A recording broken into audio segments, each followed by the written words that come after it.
Hey, good Tuesday afternoon. I just wanted to come on and do a quick review of the Atlanta Hawks basketball season so far this year. It's been a little disappointing. I just wanted to kind of go over that with y'all and see what your thoughts were. I was going to do this video a couple weeks ago, but the Atlanta Falcons, of course, threw the whole Atlanta sports scene into ruckus with the firing of the entire coaching staff, or not the entire coaching staff, but the coach and the general manager and the president. New stuff, new direction. So I had to shift to that. But Atlanta Hawks, disappointing season. They're ninth place in the East. Expectations were very high. They're 5-5 in the last 10, so they have improved. Back when I did this video before, they were in 10th place and had a 2-8 in the last 10. So Trae Young was here, and there's a lot changed since a couple weeks ago with that organization as well. They have since traded Trae Young to Washington for C.J. McCollum and another player, Crispin, I believe his name was. I don't have my notes here. He's a shooter. C.J. McCollum is a veteran. He's an older guy. I think they're both expiring contracts, so that's probably some leeway to be able to make a deal at the trade deadline. So that's probably what they made this deal for. Not only to get Trae Young out, but to get some trade capital to be able to make some other moves at the trade deadline. Some disappointments this year.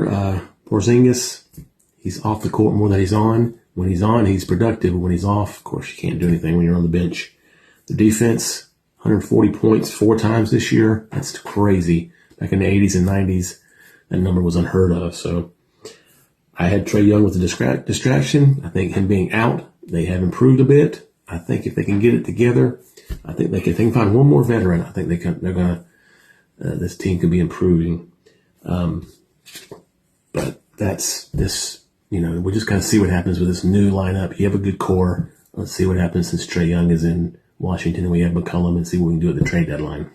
Some positives. I think Jalen Johnson is a superstar.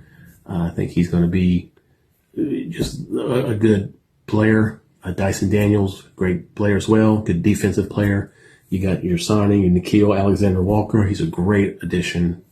He's going to be starting probably more now that Trae Young was gone. Porzingis, as I said, if he can be on the floor, he's a positive, but he's constantly injured, so it's just not looking good for him. But we have a great core with other young players. Risha Shea, he needs to improve. Onyemata is good. Not Onyemata. Okongwu. Onyemata plays for the Falcons. Okongwu, he's very good as well. So we got a good core, young. I think we could throw in a veteran in there, and they're going to be a good team, I think, coming up. Let's hope. So in conclusion, I think the Hawks look like a promising team. I think they have to make a trade deadline deal of some kind. Zach LaVine has been thrown around, and Anthony Davis is off the table. He's got some ligaments damage in his thumb. I think that's a no for him.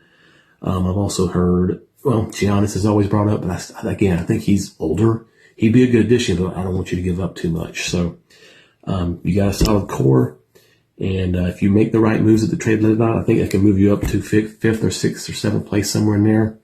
Next year can be another promising year. Let me know your thoughts in the comments. As always, my wife and I are real estate agents. If you're looking in the metro Atlanta area, we're happy to help. Let us know. And if you need prayer, of course, I'm here to pray for you and pray with you and help you accept Jesus in your heart. Have a good one.